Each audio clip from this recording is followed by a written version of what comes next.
Welcome to Understanding Photography with Kim Ayres, episode 47. So, tonight, no, not that one, flip that one, no, not that one. Good start. Tonight, I'm going to be talking about photography I did for JD Keys, a local key cutter and cobbler. I'm also going to be looking at photos submitted to the Understanding Photography with Kim Ayres Facebook group. Tonight we have Robert in Texas, was having to deal with highly unusual weather patterns when Texas got snowed out. So him and Anne went out with their cameras to take a look. Sandra has been playing around with the notion of diagonals that we were talking about last week. Excuse me, and how to introduce them a little bit more strongly into the picture she was doing with some squirrels. VG has been busy playing around with lens ball she got and been exploring ideas with that. Mandy had a photo which was completely underexposed, but when she sort of drew it up, really drew out from the shadow, she found this rather lovely photo which had a sort of painterly quality to it. So we're going to chat about that. And then Anne was also out taking this photo across the Red River, I think it is, between Texas and Oklahoma. But she wasn't fully happy with the way she was edited. She'd edited it and was looking for some ideas and inspirations for other ways of going about it. So there we go. That's what we're up against tonight. So here I am live on Facebook. Let me know you're here. Leave a comment, say hello. If this is your first time here, let me know where you're from. And we can, let's make a start with the show. Actually, I see there's already some comments here. Stacey says, good afternoon. Finally got sun, but lots of snow on the ground. And today's its birthday. Happy birthday, Stacey. Hope you have a great one. My father always used to say, birthdays you have to celebrate. Birthdays are a celebration of life. It's a celebration of the fact that you survived another year despite all the crap the gods have thrown at you. So yes, celebrating the birthday is better than the alternative. So congratulations. Hope your next year is even more fun than the last. What else do we have here? Becca says good evening. Roy is saying hi all. Sandra, hello everyone. Maggie is saying good evening everyone. Maggie, I know, was having a few problems trying to get some, that's my wife, trying to get some the comments going next in the kitchen next door. VG here is good evening. Also says happy birthday to Stacey. Stacey says Texas has had power outages, unusual freezing weather. Yeah, I've been catching up on little bits of that on the news, and it's been looking pretty dire, I must admit. Now, you're going to have to forgive me if I don't pronounce your name correctly. Ephthemius. I'm going to go with Ephthemius, but if I've put the accents in the wrong place, then please let me know. First time here, you messaged me earlier today, I think, or yesterday. So delighted you could make it along. Mandy says good evening, everyone. And right then, a little couple of replies from Stacey to VG and to Maggie.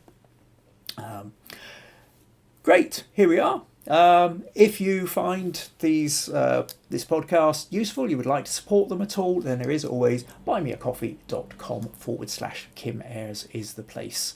It's not compulsory, but it is always appreciated. Right, okay. So what we're going to do then, we're going to start with the photos I did. I'm going to introduce you to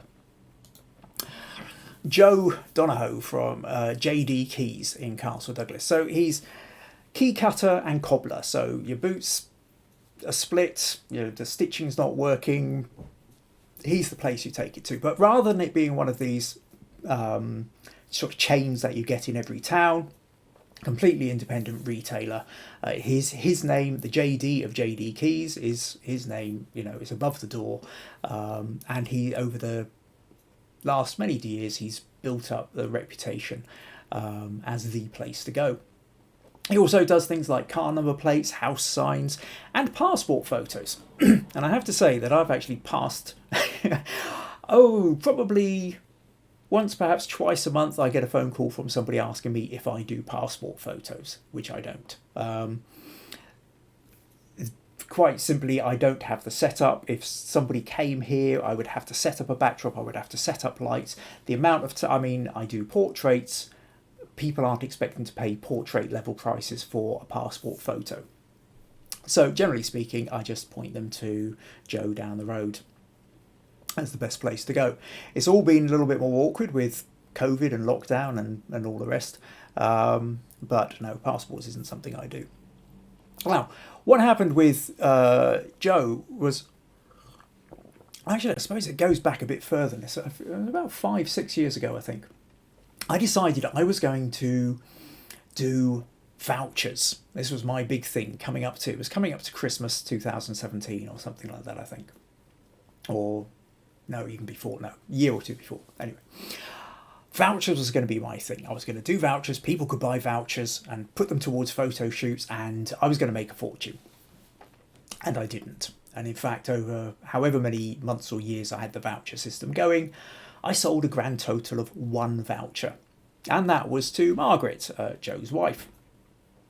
And initially when I met up with Margaret for a coffee as well, and we chatted about all these different potential ideas I could do with a photo shoot, which mostly involved my kind of stage narrative photography. What kind of hero or villain would you like to be of your own photo? What outfits might we want to get? What location might we want to do?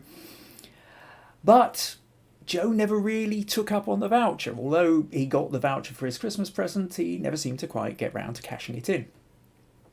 And time went on, and I'd almost pretty much forgotten about it.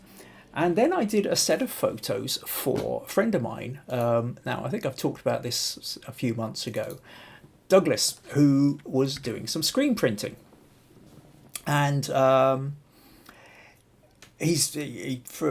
3 or 4 years, he had his main business, he's a graphic designer, but he also he'd set up a screen printing thing in his shed, and I did a few photos of him. There was this one and that one, and I did a bunch of them, which he then put on his website to promote the fact that he was doing the screen printing. Nice set of photos. And what happened was Joe saw these and suddenly thought, oh, right, actually, we don't have to do the dressing up bit, which had always sort of left him feeling a little bit uncomfortable and wasn't really his kind of thing. But thought that kind of person at work in their workplace actually really suited him a lot better. He'd always quite fancied that idea of having some shots of him in his shop. So that's what we then decided to do. And I went round there and... So, we did a kind of slightly more traditional shot of, man behind the counter. We've got, you can see the, shoes and boots in the foreground getting ready to be picked up. A whole mass of different keys and stuff all just sitting there ready to be cut. And of course, all the accessories you might have, from key rings to walking sticks, sports insoles. And like I say, he also does number plates, and I think is that house numbers at the top there, or... and the idea also was black and white. Black and white gave it this more kind of timeless feel to it. But then we sort of wanted to do a couple of other sort of shots in action.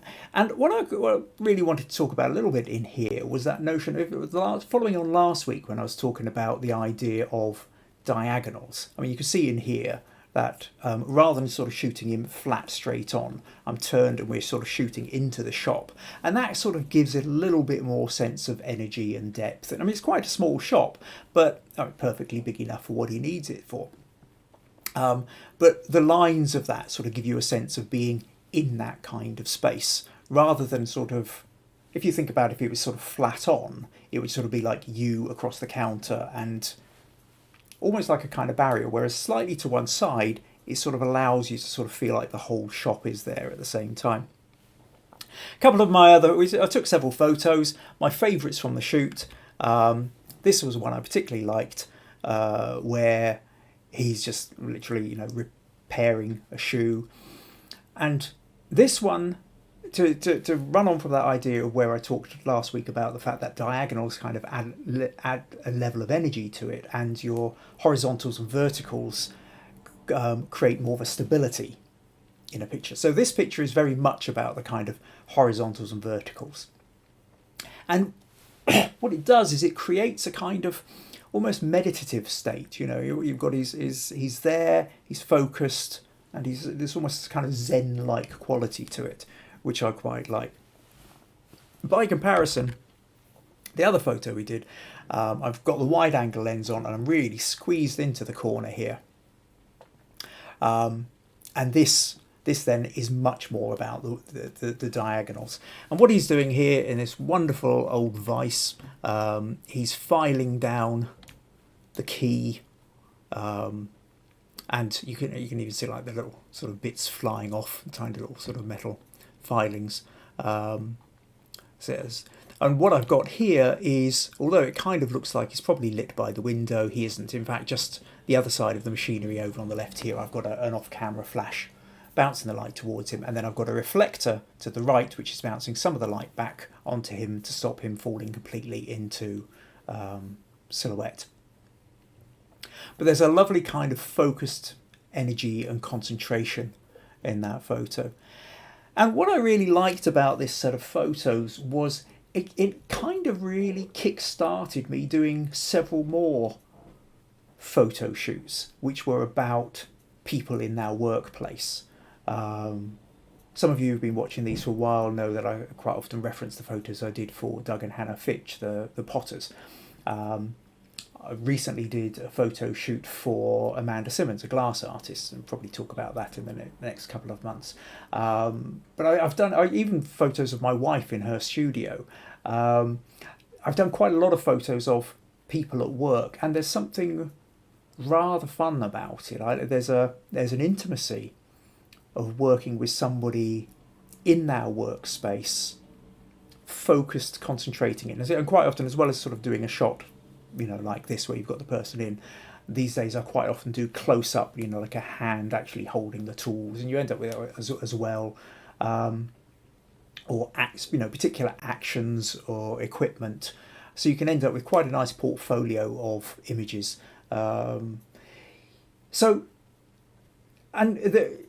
This shoot that I did with Joe really kind of started me off down that road. I was already doing the kind of stage narrative shoots at this point, and I hadn't really considered the idea of doing these. Like I said, well, I'd done those photos for my friend Douglas with the screen printing, but that had just been more of a kind of a quick favour for a friend. This was the first time I thought, oh, actually, there's a whole kind of subgenre of photography here which is kind of untapped into, and I've since used quite a lot on a commercial level. So that's pretty much what I wanted to talk about with those. If you've got any questions about them, pop them in the comments. But yeah, fun shoot. Local, you know, I mean, he is 150 yards down the road from me. Sometimes I must admit, actually, these local shoots are slightly more awkward if I have any kind of lighting equipment to carry, because it's too short to take the car, because you're not going to load the car, drive 150 yards and then unload the car again. But then 150 yards is quite a long way to carry some quite heavy lighting equipment. So whereas it's easier if you just come out of the house, load it into the car, drive somewhere up to the door and then unload it again. But anyway, a little bit of fun. No, not that one. Right. Okay, so I'll just check in on the comments and see whether anybody said anything. Got a couple more hellos. Well, Brian says, hi, just setting up the new PC. All right, well, I'm glad you managed to make it. Old Sandra saying, happy birthday, Stacey, too. Rosie, hello, Kim, and everyone. Sorry I'm late. Technical issues. Oh, that's fine, Rosie. We all have them. You can always watch from the beginning at the end again. The great thing about these things being recorded. And VG says she really likes The Man and the Machine. Cool. Right. Okay. So that's that's the first part I wanted to talk about. So now what we'll do is we will move on to the critique section. And the critique section is the place for you to put your images in, to get feedback, to really help with this whole understanding photography bit. Photography is a huge topic and so many different aspects to it, and we're learning all the time. And there's the physical learning, or the technical learning, what do I do about aperture and shutter speed? But there's also the compositional learning. How can I make this picture look more interesting, more engaging? How could I edit it differently? And the problem is with a lot of this is we're just too close to it. And so getting feedback from somebody else who doesn't have all the emotional baggage can be really useful. So that's why I set up this little corner of the internet. So if you haven't already, join the Understanding Photography with Kim Ayres Facebook group. Just go to Facebook, literally type in that, it will take you there, you'll find it. And then you can stick an image in, tell me where your sticking point is. Are you kind of happy with this photo, but except for, you didn't get the composition right, whether you're struggling with the lighting or you're looking for other editing techniques, or even you love this photo, but it isn't getting the response in the competitions that you wanted, you're looking for more feedback. Just let me know your problem with the photo or your sticking points with it, and I will hopefully in the following podcast do my best to give you some reasonable feedback. Right, so that's what we're going to move on to now. Sandra's saying, lovely set of environmental portraits. Thanks, Sandra, much appreciated. Right, okay, so what we're going to do then, I'm going to start with Anne in Texas. And so Anne has put in, now let me first of all go and find, let's close a few of these and open up that. So Anne says, I'm submitting this photo for critique. It's a bridge that connects Texas and Oklahoma across the Red River. I do not believe the post-processing tools I used brought out its potential. It is oversaturated and not what it could be. I keep coming back to this photo, but I'm not able to do it justice. Maybe I just didn't get the shot, especially the lighting. Do you have any post-processing suggestions that might enhance the image?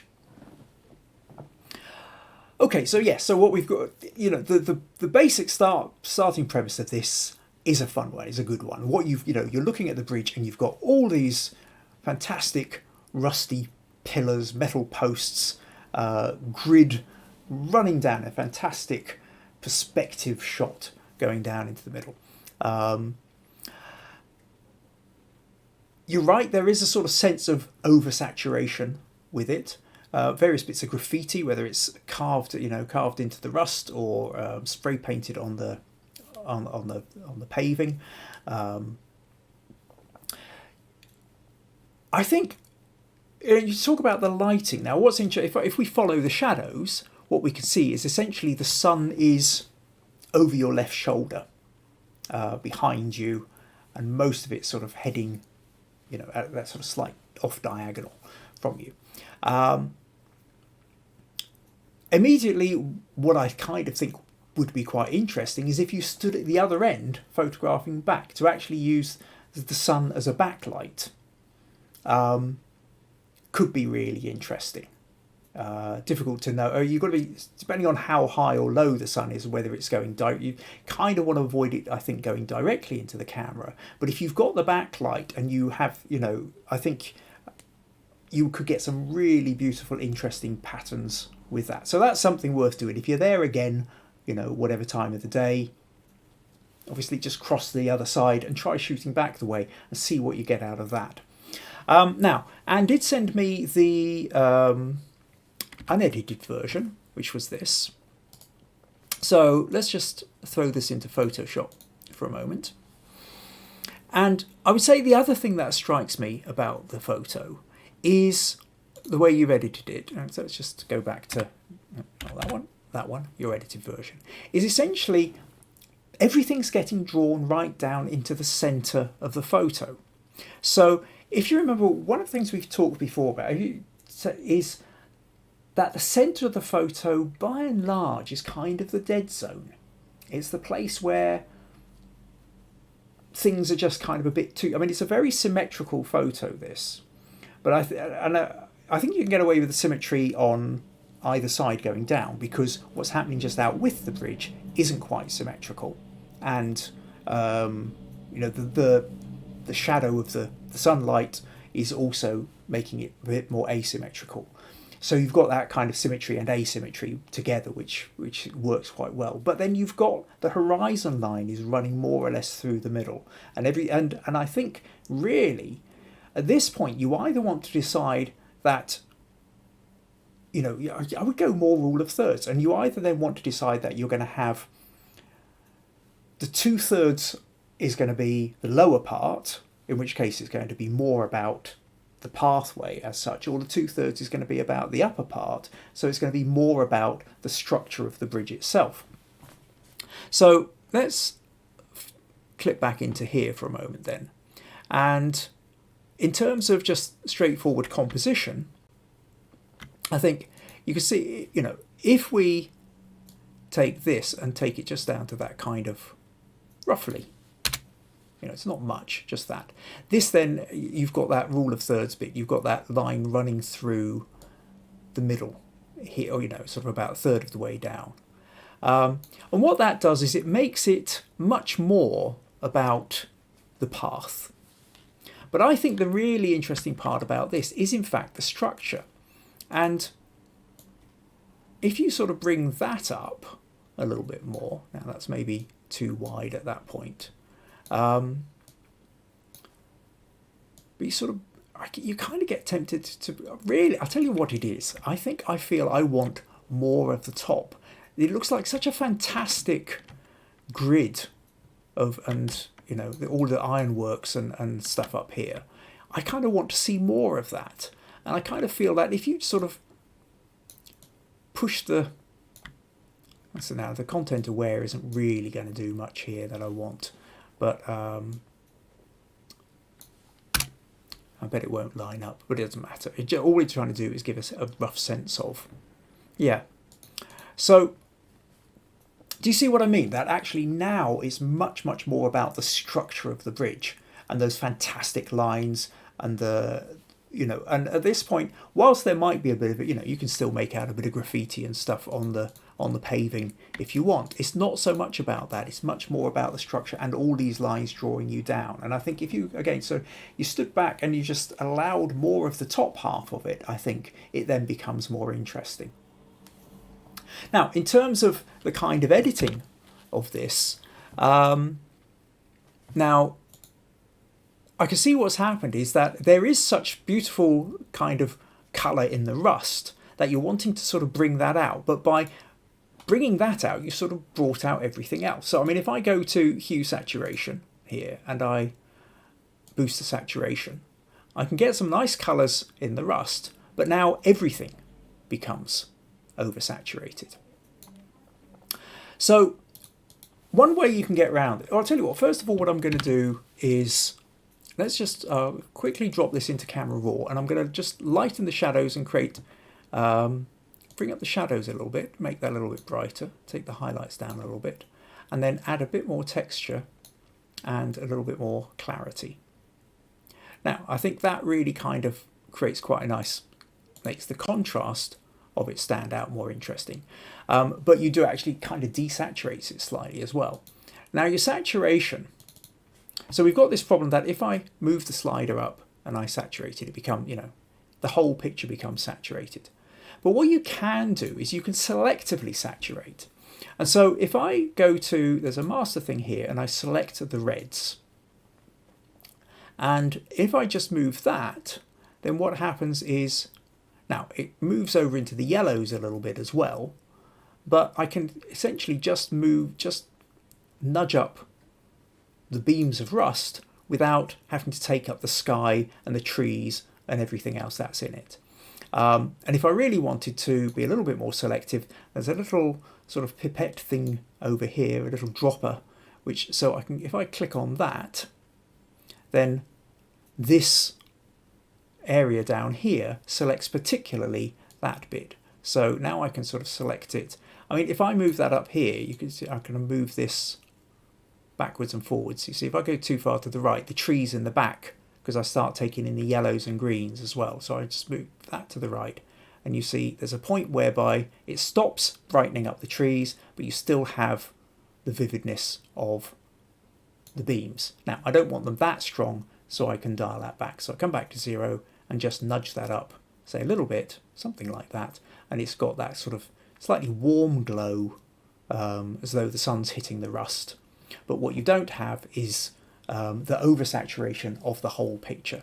So you can see just a very slight, if I take that off, it's slightly duller, I put that on, and it's just richened up and warmed up the colours of the rust, the bridge structure itself.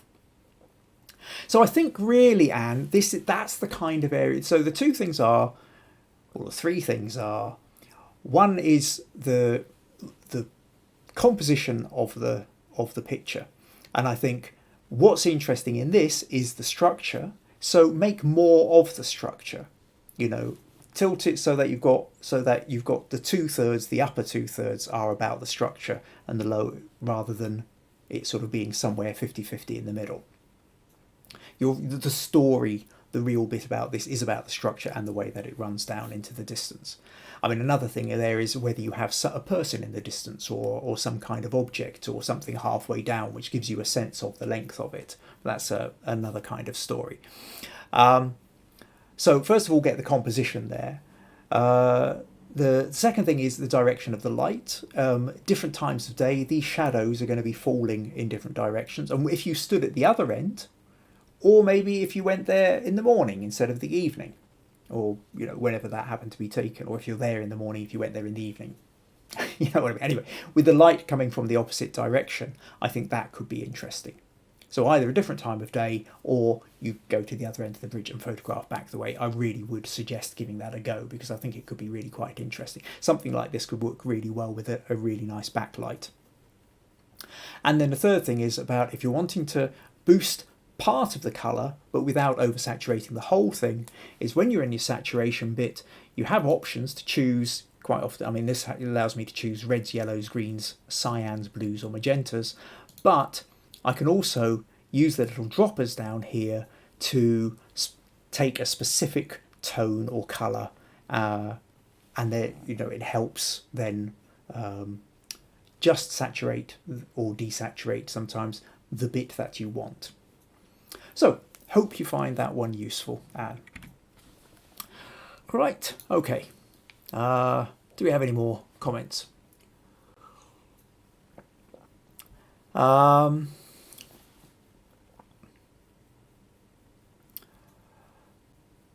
Okay, Stacey's talking about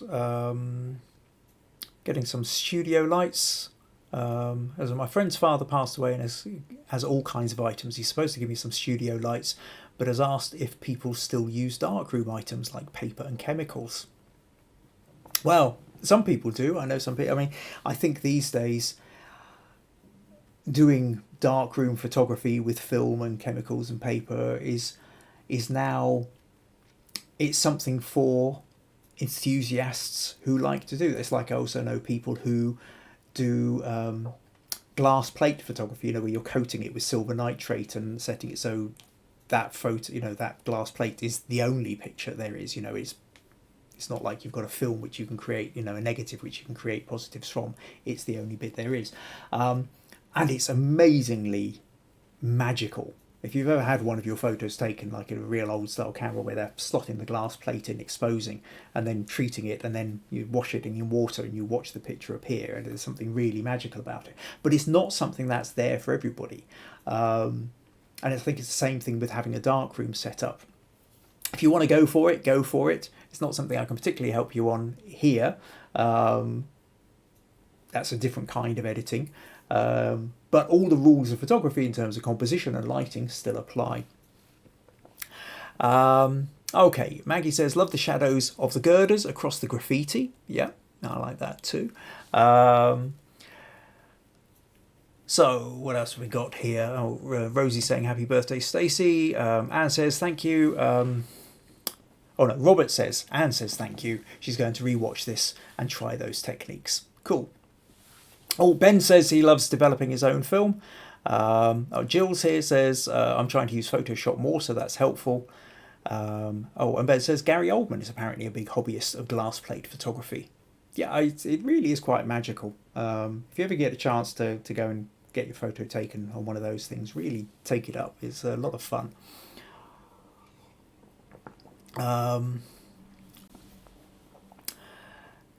Right, okay. Oh, Stacey says he has a Hasselblad. He had a Hasselblad, if that's the correct spelling. Yeah, I think it's a D rather than a T at the end. But yeah, those are really expensive cameras, whereas a lot of us kind of, you can buy a wee point and shoot for less than £100.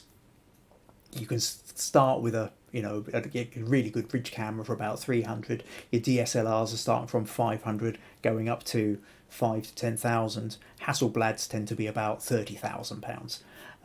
Mind you, that's for the latest ones. Second-hand ones, older ones, I don't know, but I do know that they tend to keep their value quite well. So, if somebody's handing out a Hasselblad, do get it. Okay, right. So, thank you, Anne, for that. And let's move on to the next. So, okay, a couple of things from Sandra. First of all, actually, we'll talk about... So, Sandra said, following last Tuesday's podcast where diagonals was discussed, I had to go in Photoshop trying to use diagonals to enhance the photos. So, she's got a couple of before and after images. Sorry, hold on one sec. Right, let's minimize that. Oh, close that. And right. So Sandra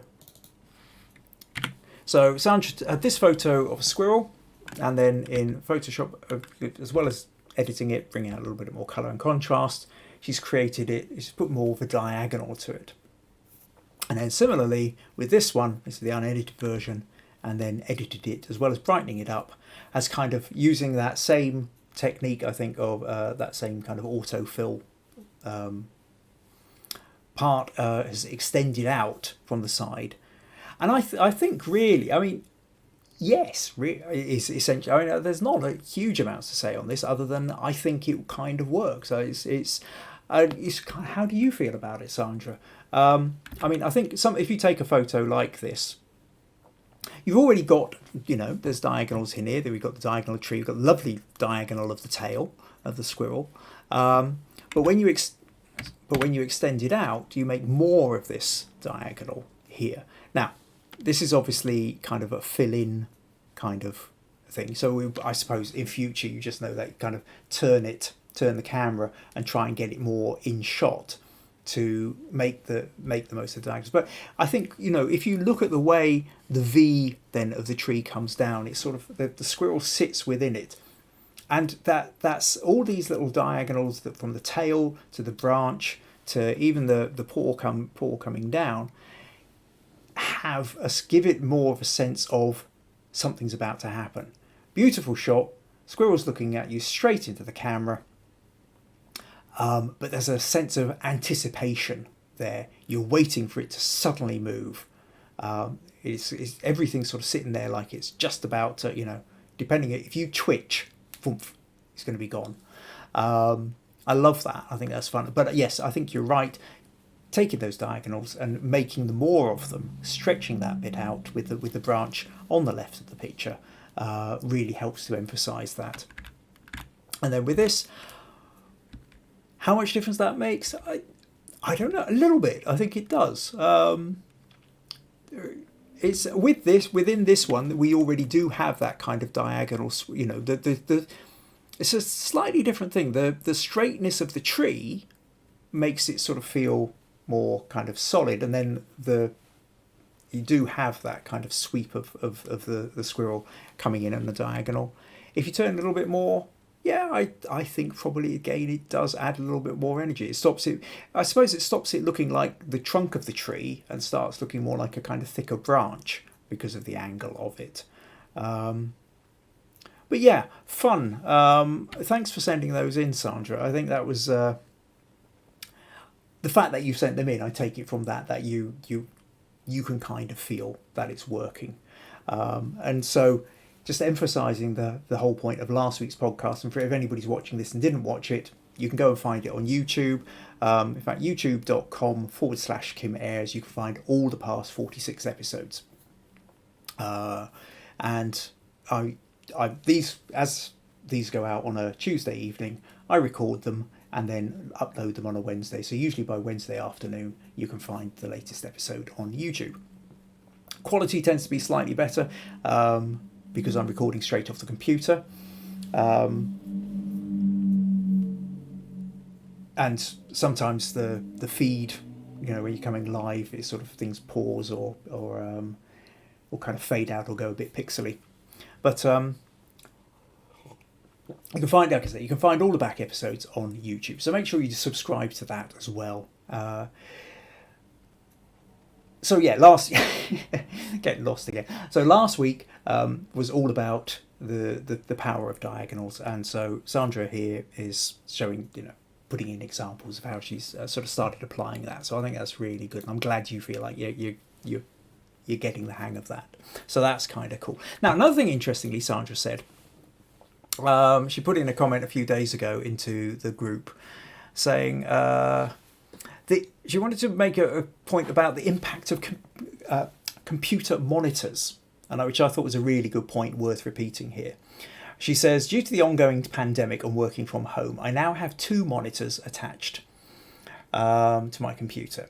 And I'm surprised at just how different a photo can look depending on which monitor you are viewing. I found that the newer monitor lightens the photo and shows up imperfections much more. So I've started using this one to process my photos in Photoshop. I thought I would share this information with the group, given some of the problems some of the members have experienced.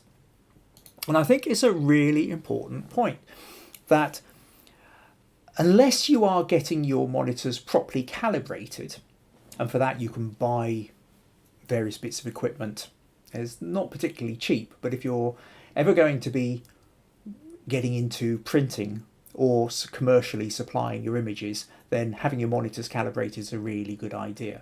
The fact is that computer monitors are very often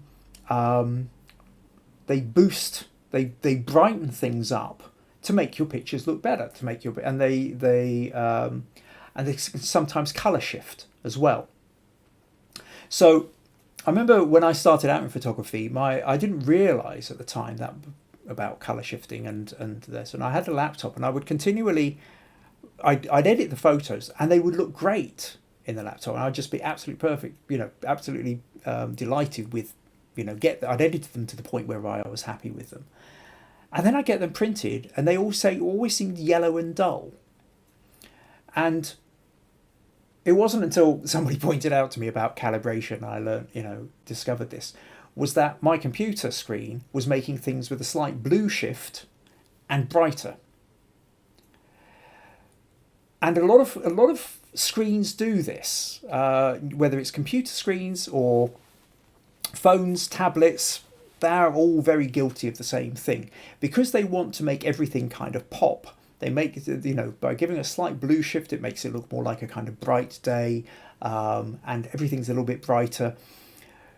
So it can give a false sense of what your photo might look like if it's printed. Now, if everybody's looking at your photo on the same kind of screen, then that's not a problem. Though where the problem lies is not everybody does have the same screen. And in fact, actually, I have 2 screens and they are both calibrated, but they still have a slightly different. One of them just is a much older screen, and just it's got more of a contrast to it. The things disappear into the blacks a little bit more. So it is one of these things you kind of have to be aware of. Just because it looks like this on your screen doesn't necessarily mean it looks like that on anybody else's screen. So if you feel that the picture is important, as in, you're putting it in for a competition, you're wanting to get it printed, it's for a paying customer, or it's even a gift for a friend, it's worth getting the image checked out on a few different screens just to sort of see what it looks like and just to see if there is a lot of difference. The other thing is, if you're using a local printer rather than just going to somewhere online, talk to them. For example, here in Castle Douglas, just down the road, in between my house and Joe, the the cobbler keycutter, is small print. And John at Small Print has got a real eye for this kind of stuff. And, you know, if you take your picture in and he pulls it up on his screen where he's got everything fully calibrated and all his printers fully calibrated, he can make adjustments or even advise if your picture is just sort of the white balance doesn't quite look right or it's going to be printing out a bit funny. So if you're going to start, you know, it's well worth cultivating a relationship with your local printer. If you've got a small independent business locally or somebody you can trust, then build the relationship with them because they will save you a ton of embarrassment and a ton of reprints at a later date. So yeah, thanks for that, Sandra, as well. Really good point. Right, what else have we got here?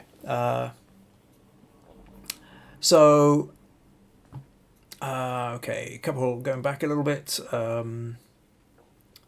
Robert says, cute squirrel. Rosie says, someone bought a vintage Hasselblad to the camera club. It was huge. Yeah, I've got a friend who's got one, and which he uses commercially. So damn heavy. It's not something you can leap about with, and you know your wrists start aching really quickly. It's a tripod camera. I mean, my God, the quality of it is just absolutely astounding.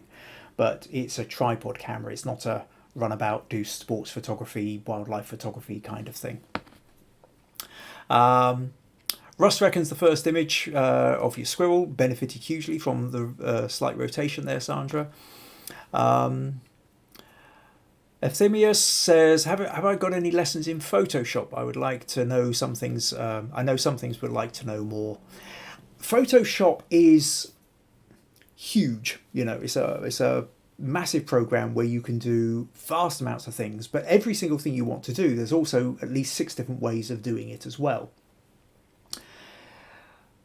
I don't specifically run a beginner's course on Photoshop. If there's a particular aspect that you're struggling with, you want to know how to bring out shadows from the darkness, you want to know how to rotate, you want to know how to color shift, a bit like we just did the saturation thing with Anne, then let me know. Pop a photo into the group, tell me where your problems are, what aspects you would hope to learn a little bit more about, and then hopefully if I can show you something in Photoshop that does it. That's kind of the limitations of what I can do with the feedback section on this. Other than that, there are tens of thousands of tutorials out on YouTube, although I fully understand the fact that there are so many and there's an awful lot. You've really got to wade through until you find somebody who is teaching in a way that connects with you. But no, basically play with it, use YouTube where you can. But if there's something you specifically get stuck with, if you want to, you know, then by all means, go into the group, put a photo in as an example photo, and ask me the question you want, and then I'll do my best to help. Okay, Sandra says she just wanted to show that she had been practicing what she'd learned from last week's podcast. So Sandra gets an extra gold star for doing her homework. So excellent stuff, Sandra. Okay, Stacey also said, I thought some computers had a way to calibrate the screen. My Lenovo is an all-in-one. I've calibrated once already. Kind of depends. I think there's calibrated and calibrated.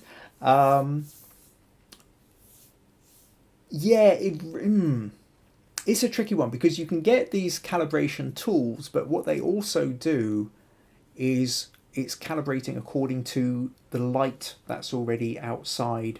So the one I'm thinking of, I know you kind of hang over the screen, and it's not just reading the screen, it's kind of also reading the ambient light as well. Whether it can do all that from the inside, I don't know. Maybe it can. The reality is I don't know enough about it other than I would say, generally speaking, if you're going to be doing a lot of it, get yourself a good calibration tool. If you're not sure about it, take a look at your picture on several different screens and see how it differs. Right, okay, so Sandra says thanks for the feedback on the photos. Right, glad that was useful. Okay, so next up then, I'm going to go to Robert. So Robert was, he's been out there taking a look at making the most of the snow in Texas, which everything I can gather from all the news reports and everything is a pretty rare phenomena. So I'm going to take a look at a couple of these, which I particularly like. So he's sent me 3, but I think I'll be here all night if I go for all of them. So where am I? First, let's close that. And so first one Robert talked about is going for the leading lines look here. This is the first time that I used the context-aware crop to make the frame wider. I've considered replacing the sky. Let me know what you think. So that's the original, and then what he's done is you can see he's cropped in and made it wider, which I think works. I must admit, works quite well. Now you've taken out the sky. It looks like you've pretty much desaturated most of this. I mean, it's a fairly desaturated landscape anyway, but you've taken the blue sky and made it white, made it look much more like a dull day. Blue sky could have worked. Does make it look sort of slightly brighter. I don't know what you would do. I mean, there's all sorts of things you can do with the sky, but you kind of got to be careful about maybe not overcooking it. You don't necessarily need a sort of big dramatic sunset with this. What I quite like about this, Robert, is that sort of minimalism sense. I mean, let's just go back to here, open with Photoshop for a moment. And let's just do a very quick edit. Just sort of brighten it up a little bit. So if I just click auto on there, maybe just take the exposure up a little bit more, something like that. Play with the clarity a little bit more texture into the road, I think. So we've got this. Maybe tilt that slightly because that horizon. Yeah, let me just do that. So that kind of, I'm not sure whether have I overdone that horizon? Okay, we'll go with that for the moment anyway. And then what you've done is you've stretched it out. So, but I think what's kind of interesting, I mean, you've stretched it a little bit wider.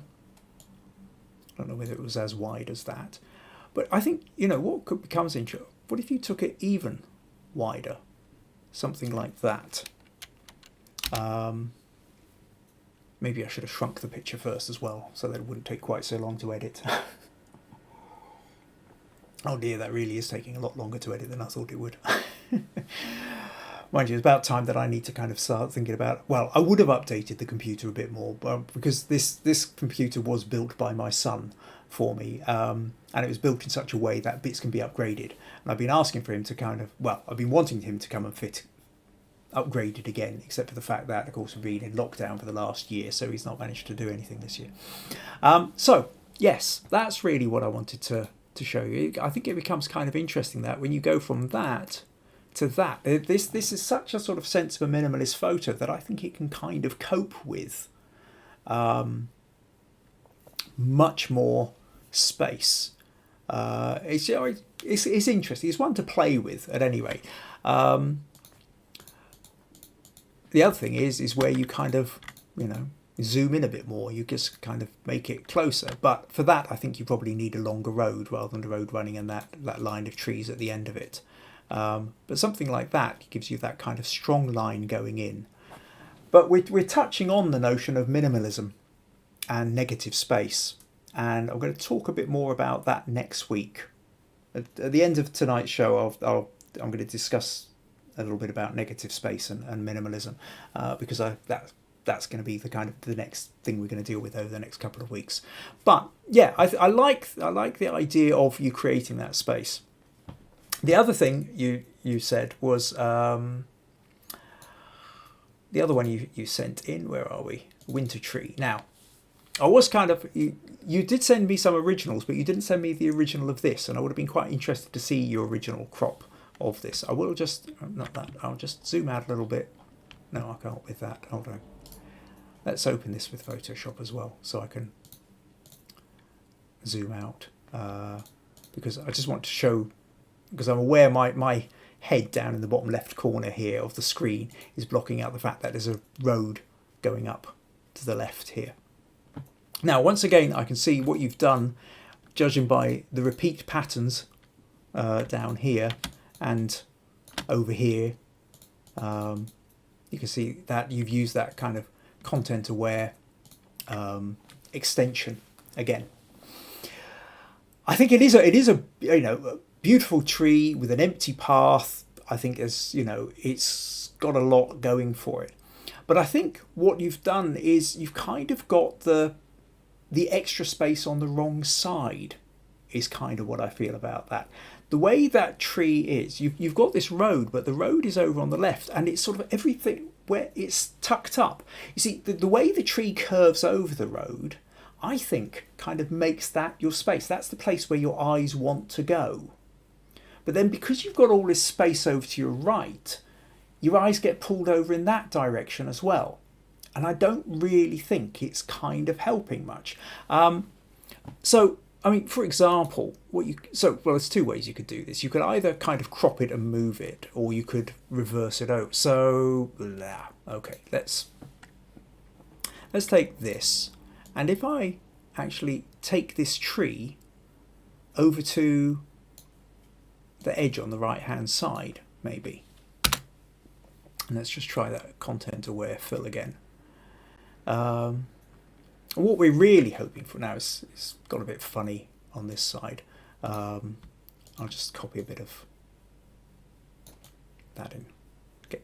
Keep that landscape a bit safe. Now, at this point, again, I'll just come out a little bit so you can get a sense. I think the tree to the right, you can still have that road going straight down the middle, because that's then kind of giving you that sense of asymmetry, and then the tree is giving you the asymmetry.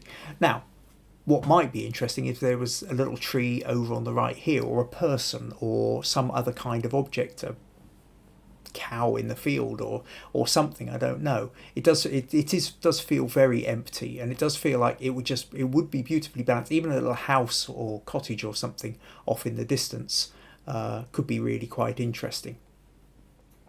If you had that to balance that out, just a little kind of almost like the dot.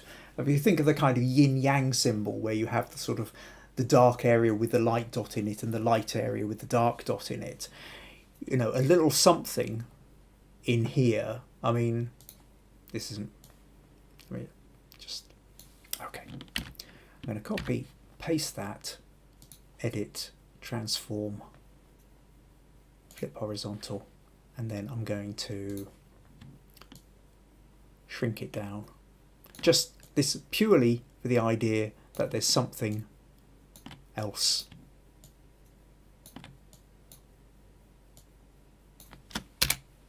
Now, it's not an ideal crop. Let's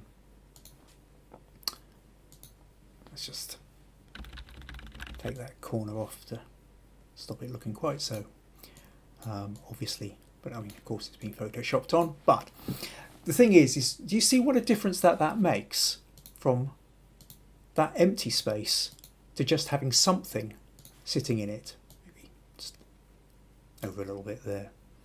And like I say, it could be a person, it could be a tractor, it could be a vehicle, it could be a building, it could be a person on horseback, it could be a little herd of cattle, whatever it is, there's something else into that space. But then, the point being here really is that this tree on the right, and it's a beautiful, beautiful tree, I love that, and it's against this white background, no wonder you were captivated by it. But that allows this to sit more comfortably on the right of the picture, whereas when we go back to the original, that's dominating here, and that road is drawing our eye off to the left, and everything just feels cramped in with a big space to the right, and that big space to the right isn't doing anything for us. Whereas when we come over here, now we've got that space to the left, the tree sits comfortably, and ideally, in the perfect photo, you have something that's just creating that little spot, that kind of, like I say, the spot in the yin-yang balance of that. So I hope that helps. Now, interestingly, Robert, I think this kind of came out of a bit of a conversation we were talking. I think you said when you emailed me the originals about the fact that I was reflecting back a little bit on. There's been a few times now I've talked about giving your pictures more space. You know, that you tend to be kind of a bit too crammed in and you need more space to breathe. And what you've been doing is you've been doing that by using the content aware fill in Photoshop, creating extra space around it. And that's fine to get a sense of. You can see that works better. But I almost feel like I want to set you an assignment, a bit of personal homework, Robert. My feeling tends to be what I would love you to do is for the next week or 2 weeks or however, whenever you've got space to go out with the camera, take the photo bigger than you need it. Whenever you line up the photo and you think that looks good, step back or zoom back out a little bit. You know, take the photo 20% wider than you think you actually need, than you think it should be. And I'd just like you to do that for a week. And then when you come to editing, I think you will find that you have more options for cropping and for balance and deciding whether you want to crop slightly to the left or to the right. And I think it will give you a better sense of space around it. Now there's other exercises where you can go in and you can zoom in, and maybe I'll set you that for another week. Obviously, you know, this is a podcast. You know, there is no setting homework. But if you wanted to do it, I'd suggest that as an idea, that actually just as an exercise for a week, take everything about 20% wider than you think you actually need, and then see, you know, even, you know, regardless of it, you just stick with it. And then at the end of the week, when you're, you know, or any time you're editing, then really reflect on it when you're editing the photos and get it, because I think it will give you a better feel. I think so that when you go out in the future after having done that for a week, there'll be a little bit better sense of, well, okay, if in doubt, give it a little bit more room and then I can crop it in a little bit more later. Okay, so thanks for sending me. I really do love that tree though. I mean, I'm not surprised you kind of took a photo. It's a beautiful shape, and just against that white snowy background, it's just, yes, quite magical. So thanks for sending that in. Right, okay, where are we at? Close that, and back here. So comments. Okay, right, Russ thought works well and prefers the blue in the sky. That's with the first one, yep. VG, the spaced one is the one with more space is better. Robert, my apologies, I thought I sent them all. Yeah, you said, I think I sent you a return email, but maybe I didn't, I can't remember. I know I intended to. Stacey said, I like the panorama view, the Space Creator gives it more depth. Yeah, and Sandra, the expanded photo works much better. I like the minimalism effect. Yeah, I think that's kind of where it really does work. So Maggie says, beautiful texture of the tree against the snow, and it absolutely is. I agree with you there. VG says, if there was a man walking, yep, that same kind of idea. That's having something there filling in the space. Sandra loves the tree. Brian thinks that it looks much better with the tree on the right, pushed over. And Stacey agrees there definitely needs to be something on the other side to balance. Sandra likes the small tree, giving a balance to it overall. Robert says, unfortunately, you don't have the original, but there were a lot of trees on the left. I removed them. Didn't think about putting a tree further on the right. Oh, challenge accepted. Oh, and 6 likes. Quite a few people have like, you know, now you've landed yourself in it. Oh, and yeah, Maggie said, Robert, now we will all want to see what you do. Right, okay. That's a dangerous thing to publicly out loud accept the challenge. You could have just kind of sneaked away and not said anything and nobody would have noticed. Now you're going to have to come up with things. And Russ says, look forward to seeing what you go for, Robert.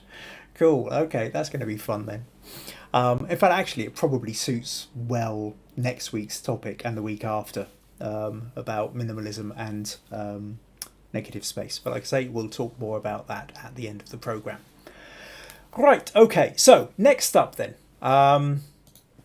we have VG. VG has been playing with her lens ball. For those who were watching last week, we had her first little, she'd gone out to the beach and, you know, placed the lens ball and got sunrise in the lens ball, and we played with it and flipped it upside down and played with it with a little bit of colouring. But but that was borrowing her brother's lens ball. She'd ordered one. Now it's turned up and she's been playing.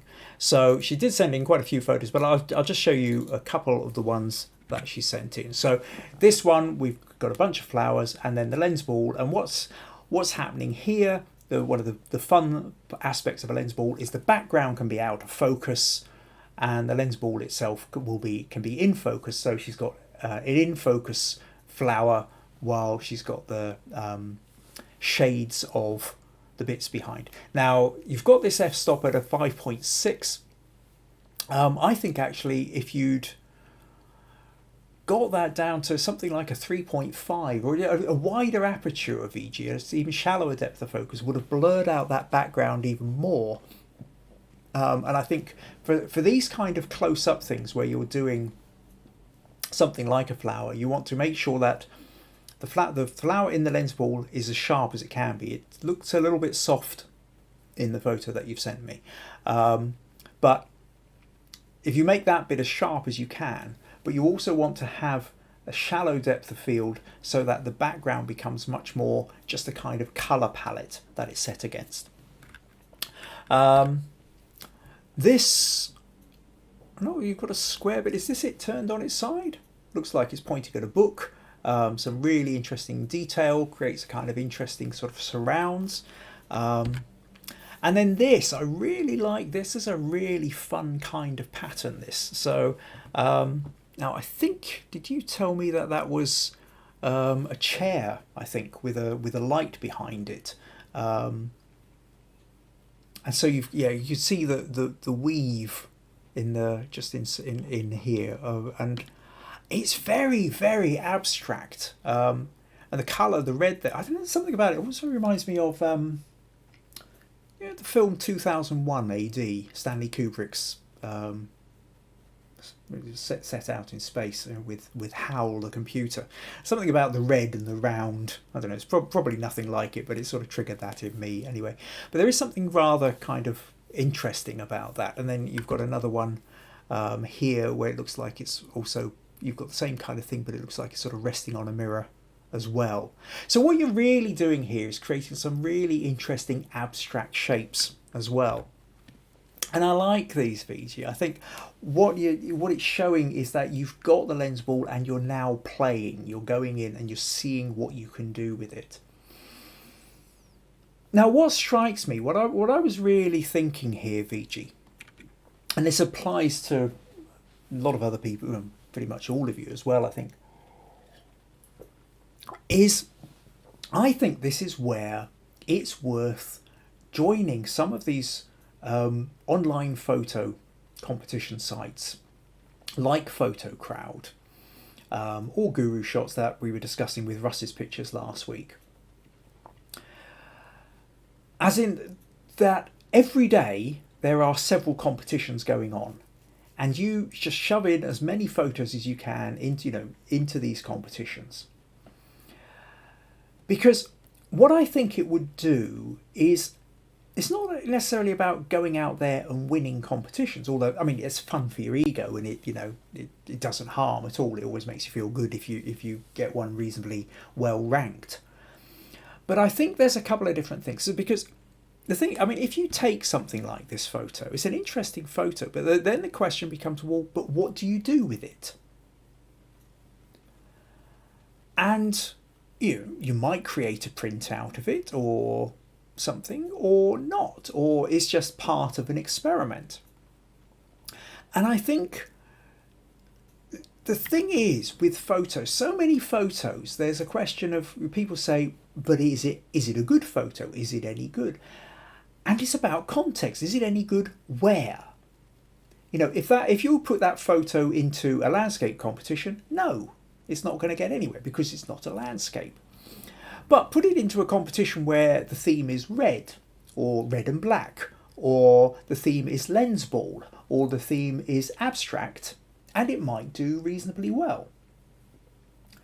And I think if you start entering these competitions, not entering them with a sense of really trying to feed your own ego, but entering them with a sense of trying them out, seeing how other people are reacting to them in a particular context.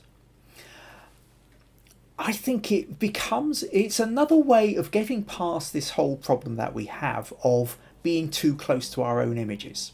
The whole point of this critique section, as I said, is the fact that having external feedback on your image helps you to see it without all the kind of emotional baggage that you have when you look at your own photo. You look at your own photo and you remember the sight, not just the sight of what it is you're photographing, but the sounds, the smells, the taste, what mood you were in, whether you just had an argument with somebody or whether you just had a joke with somebody. There's a whole bunch of emotions that were around at the same time you took that photo. And when you look at that photo, you can think what it's sitting on. I can't. I can't visualize. If that is on a chair, I don't know what that chair looks like. So I'm separate from it. So I'm not seeing, and I cannot see this photo in the way that you do, and you cannot see this photo in the way that I do. So we're trying to sort of mentally leap into somebody else's head, and that's very difficult to do with our own images. But sometimes these photo competitions can really help with that. The photo contests, like Photo Crowd, you don't have to pay for membership. You can, if you pay for membership, you can put in up to 8 photos, I think, in every contest. The freebie level allows you to put in 1 into each contest, but there's at least half a dozen contests each day. What I think they also allow you to do is to start to get a sense of, well, not kind of getting too hung up on the success of. I mean, I'm fine. I put photos in. Occasionally I win. Quite often I'll get a top 10 or a top 10%. Sometimes I'll put in a photo and it's bottom 10%. It just got absolutely nowhere. But what happens with these things is I don't beat myself up over it. I just go, okay, I put this photo in and I didn't get a very good response. It now allows me to ask the question why I didn't get a response that I was hoping for. Now, it might be that it was just the wrong photo for that competition. I've put a portrait into a landscape contest. It's not going to do very well. Or it might be that there's something fundamentally not working with the photo, in which case it's an opportunity to go, well, what might not be working here?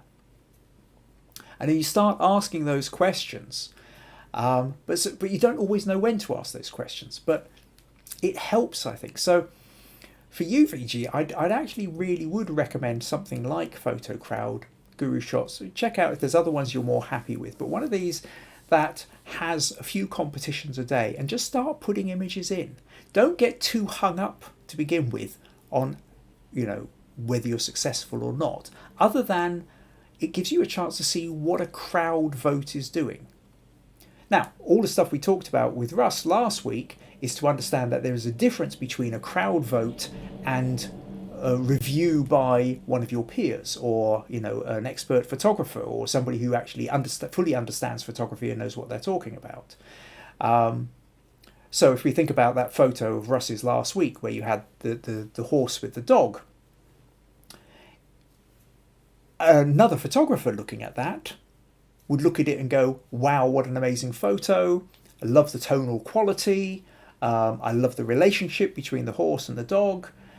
But in a crowd vote setting where people are shooting through on a screen looking at hundreds of photos in a go, something that's portrait works against you, something that's black and white works against you, and something which has a story that takes a little moment to connect. So you have to observe, really look at that photo for more than half a second to recognise the connection between the dog and the horse. All those 3 things play against you in a crowd voting setting. So, sometimes it's the photos doing that, but I think that doesn't mean that crowd voting is pointless or useless. I think it has a place, and it's why I do that. I put photos into these places because sometimes it's giving me an opportunity to see how others are seeing my photo within a specific set of criteria, and I find that interesting. So I think you're getting to the point, VG, where you are experimenting a lot. Each week, every week, you're putting in photos, and it's brilliant, absolutely brilliant. Your photos have come on so much over the last 10, 11 months that we've been doing this. your eye is getting much more trained. You're always pushing yourself. And I think you would really benefit from now. Start putting these photos in other places and see what kind of reaction you get, because I think that will help to start accelerate your own understanding. I think you reach that point whereby you're already getting a lot of insight. You said to me a couple of times in emails that, or in chats that we've had, about the fact that you've sent me an image and then you've thought, I know what Kim's going to say here. The fact that you've got an idea of what I'm going to say means that you're now looking in a different way. You're looking at a level above the way that you used to. So go for it, VG. I would say find one or two of these photo contest places and start putting images in, because I think it will really help your understanding of how your images are being seen. And also you can see what other people are putting in as well. Sometimes you get inspiration from that. Sometimes you just sigh, but it doesn't really matter. It gives you a sense, it allows you to start sort of positioning what's happening with other people and your own photography. So thank you for sending those images in, VG. Right, okay, let me close that and see what other comments we've got. Okay, so VG agrees the lens looked a bit shallow. That's the, oh yes, right. Okay, so onto the red one. Yes, it's a chair. Becca's saying it's creative, very creative shots. VG. Mandy loves the red photo. Sandra loves the red chair photo. Stacey loves the chair in the light. Rosie, the chair through the lens ball is lovely. Maggie also thinks it's got that futuristic feel. John says the red black image, very interesting. Russ, the red chair shot is a great shot, VG. Yep, Stacey's agreeing it was Space Odyssey 2001. Yeah. And Robert says HAL, yes, HAL 3000. Rosie says there is a contest for the colour red in Photo Crowd at the moment. Oh, well, there you go, the one to put in for. Russ says, I find the key benefit for me joining websites is it has encouraged me to take photos I probably would never have considered taking and improve my creativity and compositional skills. Stacey agrees with that, and Sandra agrees with that as well. And I think that's certainly true. I do find that there are certain competitions that I wouldn't normally have gone in for, but because they happen to be there, very occasionally I go out and take a specific photo. Sometimes I go and raid my archives, find a photo that would normally have just sat in a folder on my computer forever. But instead, I've now pulled it out and I've sat about, well, can I edit this up? What can I do with this to make it sort of fit in with this contest? And it does make me look at my own photos differently, and it does sometimes make me go out and take photos that I wouldn't normally have done. And that's good because it's pushing me outside my comfort zone as well. So yeah, that's a really good point, Russ. Yeah, Becca says I also agrees with that. She would never normally have taken wildlife and bird photos, but is getting better at each time. And Russ says there's also a contest at the moment for minimalist landscapes for Canon cameras. Okay, VG says she'll try posting a photo crowd. You're already there. I remember we chatting. You set up an account, but I don't think you've been playing there. So yeah, okay, let me post. You say so cool, excellent. So everybody's getting set homework this week, or responding to it. Excellent. Okay, that's brilliant. That's going really well. So we're now on to the final image I want to talk about tonight. Which is Mandy's. Now, this is kind of fun. I'm going to spend a little bit of time on this because it sort of threw up a couple of interesting ideas, and in fact actually triggered me to go ahead and do another photo kind of in response to it in a way. So what I'm going to do, this is Mandy's photo. And what she says here is, I never noticed it, but someone pointed out the leading lines in this image of my niece Jessica. Starting from the bottom of the chair, you follow the line up the arm of the chair and across, then across, and following up the shoulder, leading you to her face. And yep, that's and that's really what Mandy was starting to talk about, was the notion of leading lines. I've talked about this in the past. though it was quite a long time in the past that I actually did a section on it. So a bit like I did a section on diagonals last week, maybe in a few months' time, a couple of months' time, I'll do another section on leading lines again. But yes, that notion there, that what helps is with a portrait, the most important thing with a human portrait, and usually with an animal portrait as well, is the eye that's closest to the camera. Now there are occasionally exceptions, like we talked about with Dion and his tiger mouth a few weeks ago, where actually the fact that the focus was on the mouth rather than the eye was really important, given the fact that the teeth were coming out at you. But your niece here isn't a tiger, so in a standard portrait, the eye closest to the camera is the most important thing. And this is, so when you're doing a portrait, you use different tricks and techniques in order to draw your attention to that part. And what you've got here is you've got the arm does create this nice little kind of, this arm creates a leading line up towards that eye. So yes, in terms of leading lines, you're right, that works well. Now, that could have ended there, except for the fact that a whole pile of comments came in when this was put into the group about just how painterly this photo looked. Now, one of the things to say about this photo, which Mandy goes on to say, is this image happened accidentally. The flash didn't go off. So while I was editing, I decided to push the exposure to its limits, and this is what I found. So essentially what happened here was Mandy took the photo and the flash didn't go off. So it was basically pretty, you just ended up with a kind of dark photo. But then in the editing, she sort of, whether it's taken the curves or the levels or whatever it was, she brightened the photo and discovered this within. Now, to show you how that works, let me show you this photo. Now, this photo was one where the flash didn't go. In fact, actually, I think I deliberately didn't fire the flash because I was using this in a demonstration I did for Spring Fling a couple of years ago, where I was talking about how lighting affects a picture.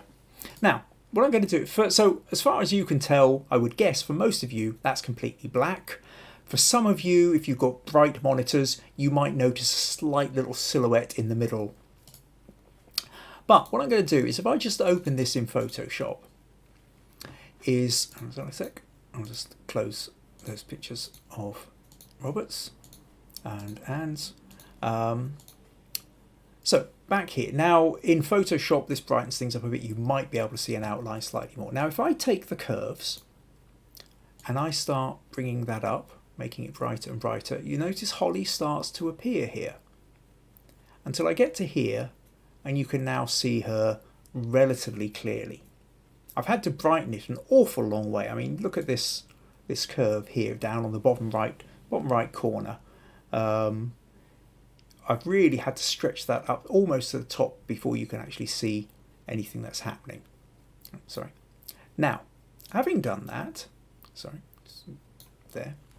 What happens when I zoom in? It is as noisy as anything. There's not a lot of detail in the face. And there's not a lot of subtlety of shade. All it is pixelated, because there's just not enough light got into the camera. Okay, so if we go back to Mandy's isn't as bad as that, but we still have the same kind of problem that when we come in close, you can see it's we've got all this sort of colour noise on it. And you can see these lines coming down.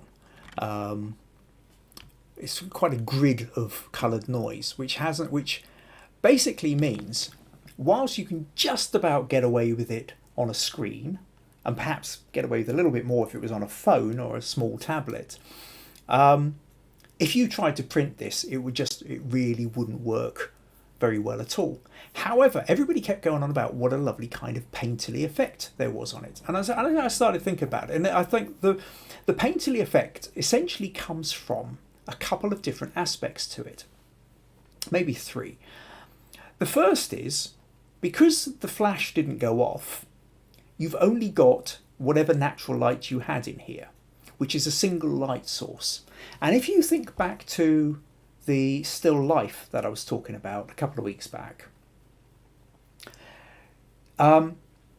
traditional old master painting right up until the days of artificial light, painting tended to be done with a single light source, whether it was candles or whether it was a window. Usually a window, because that gave you the maximum amount of light to paint by. So you tend to have a single light source. So the idea of a double light source, where you're lit on one side and a little edge light on another and a little bit of fill over here, those are very, very much photographic techniques. When you remove all of those and you just have a single light, that automatically starts to make it look slightly more painterly. Second aspect of this is, because of, for whatever, the colour balance isn't there because the flash didn't go off, there's a very kind of yellowish tinge to this. So that orangey yellow kind of colour also reminds us of old paintings where the varnish yellows somewhat. So a lot of old paintings have that kind of browny yellow aspect to them, quite simply because the varnish has aged, and that's created a kind of slight yellow cast over the picture. The third aspect of this is actually the noise itself. Remember that grid? If we look at that line, the fact that there looks like there's straight lines coming down and lines going across, that grid effect almost makes it look like canvas. And I think when you combine then the grid texture effect with the fact that there's a single light source, with the fact that there's a slight yellowish tinge, all these things make it look very, very painterly. Now, the thing with this is, I think, whilst the quality of the photo isn't good enough to print, these happy accidents, we get them all the time when we're trying to desperately do one thing, something doesn't work, and we end up with something we never intended. And that's great, but I think very occasionally that works. Very occasionally you end up with a better photo which you use, and I've talked about this before, and I've got various examples of photos which are my favourite photos, and I've printed up and I've put on the wall in a frame, and people have told me how much they love it, and I've had major smug moments from feeling so good about it. But the reality was, it was an accident that happened to work in my favour. But sometimes, quite often, what happens is you have an accident and it's like a kind of thumbnail sketch. It's a pointer. It's a pointer to what you might try and do instead. So with that in mind, it kind of triggered me. I started thinking, it reminded me that I've been thinking for a while. I quite fancied the idea of doing a portrait in a painterly style, like a kind of old master. So just like we did, so for those of you who remember a few weeks ago, we did the still life challenge, and I did this. And so what I did with this was taking the ideas of what they do with what the old masters kind of typical still life did, and translating it into photography. And a couple of the key aspects of this are, I've got a single window light coming in from the left, and then I've got this kind of heavy cotton, almost, it's not quite canvas, but almost canvas material, which is sitting down. Now, the material I happened to have was blue, so I colour shifted it to green, because blue, for various reasons, wasn't really tended to be used a few centuries ago, mainly because of the cost of blue paint. So I colour shifted it to green to make it more sympathetic to the style of image I was creating. But it also has that extra effect that canvas background, that texture background, also kind of adds to that painterly feel, a bit like the noise does in Mandy's photo. So what I thought I would do is I thought, right, okay, I've wanted to do this for a while, and so Mandy's photo gave me the excuse. I thought, well, okay, let's try and do a painterly style photo. What would I do? If I was to do it like the still life, I would use a window. I would use that same kind of canvassy backdrop. I'm going to use my daughter because Meg's available and we're in lockdown. Nobody else is. But I've been thinking for a while about, I kind of like to create an interesting photo with my daughter Meg. So what I did, here's a little setup photo. Maggie went and raided her wardrobe, and we got this nice little kind of cotton top and heavy cotton dress. You can see I've got the window here. I've got that same blue bit of cloth just pinned to a large reflector that's turned, which has got a black background on it, and I set up here. And then what I ended up with was this. Now, once again, I know I've removed the blue in the post-processing. I desaturated, I selectively selected the blue in exactly the same way that with Anne's picture. Remember, I selected the browny reds of the rust of the metal girders, and then that allowed me to saturate and desaturate only that colour without worrying about the rest of it. I did the same thing with this. I selected the blue. It's a handy thing. Blue's always one of these useful colours because none of the skin tones are blue, so you can deselect, so you can oversaturate, change the colour, desaturate the blue without necessarily affecting the rest of the picture. The fact she was wearing a green dress, she's got red hair, allowed me to do that. So I desaturated that background. I've got a single light coming in from the left. I wanted to go for that stillness that you often have in paintings. Again, I suppose another actual thing about, if we go back to Mandy's picture here, another aspect to this which kind of makes it look slightly more painterly rather than more like less like a photograph. Your niece isn't smiling, which again in paintings they're very rarely smiling because essentially paintings took several days and a model might have to stand there for a few hours at a time, and you can't hold a smile on your face convincingly for a couple of hours.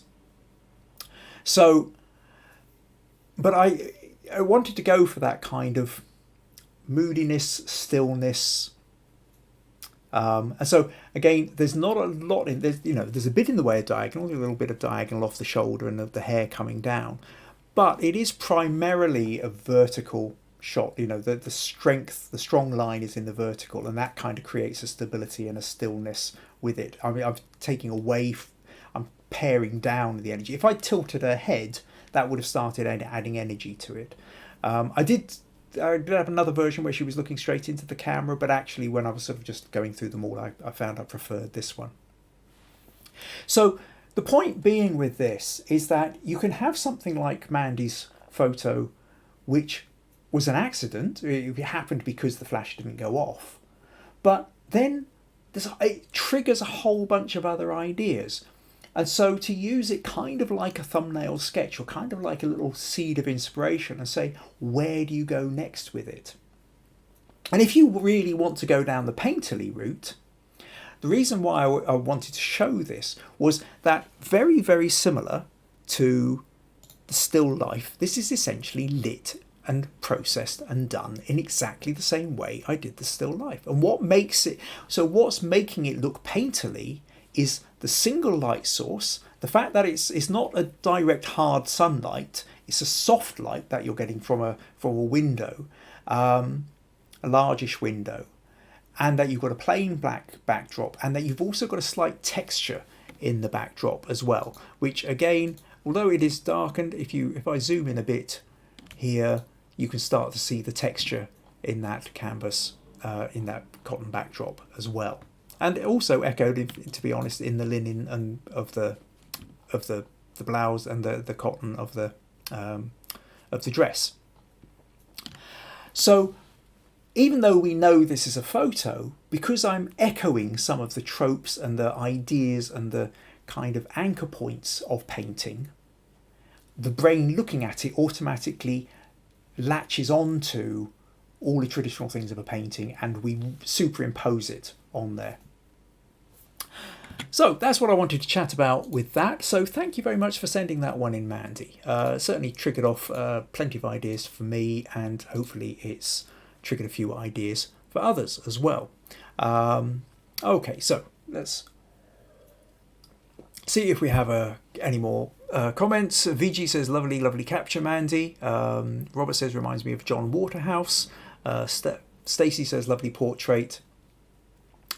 Sandra, beautiful portrait. Jill, beautiful portrait, so delicate. Russ says, your portrait has a lovely vintage quality to it, Mandy. And again, I think that vintageness is part of that's coming out of that slight yellow shift as well. Robert, okay, there's people replying to other people here. I think you've got a conversation going on. Mandy says, thank you, everyone. So people are chatting away to Mandy. Oh, and then there's Mandy says, wow. Oh, okay. And Stacey says, wow. And okay, I presume Rosie says, lovely portrait, Kim. So Lovely textures in the portrait. VG says, perfect, looks like a painting. Robert says, well, now I have another challenge. Okay, Robert, now you have to do a painterly picture of Anne. Let's see you do that one. Will Anne let you take her photo? Stacey says it's a great shot, looks like an old painting. And okay, cool. So that's got a reasonable response to it. Good. So hopefully then that's given you ideas, which is what this is all about. So thank you to everybody who sent in the images. Now, what I wanted to talk about before you all go rushing off is next week.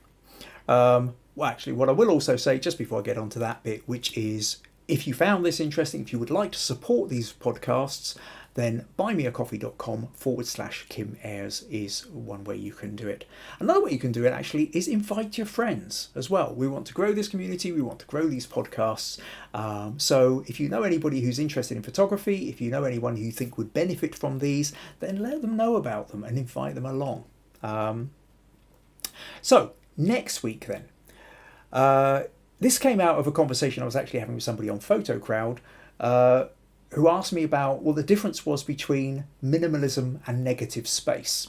And they are different, but it set off a kind of thought of actually, it's not something I think I've particularly covered during the last 11 months or 10 months of these podcasts. And I think it's, we've touched on it, and Robert's pictures earlier, I think were, we really, especially, that big open space in Texas with the snow and the large sky. We're getting into negative space. We're using minimalism. So next week, I'm going to talk more in depth about that. And then we'll do the normal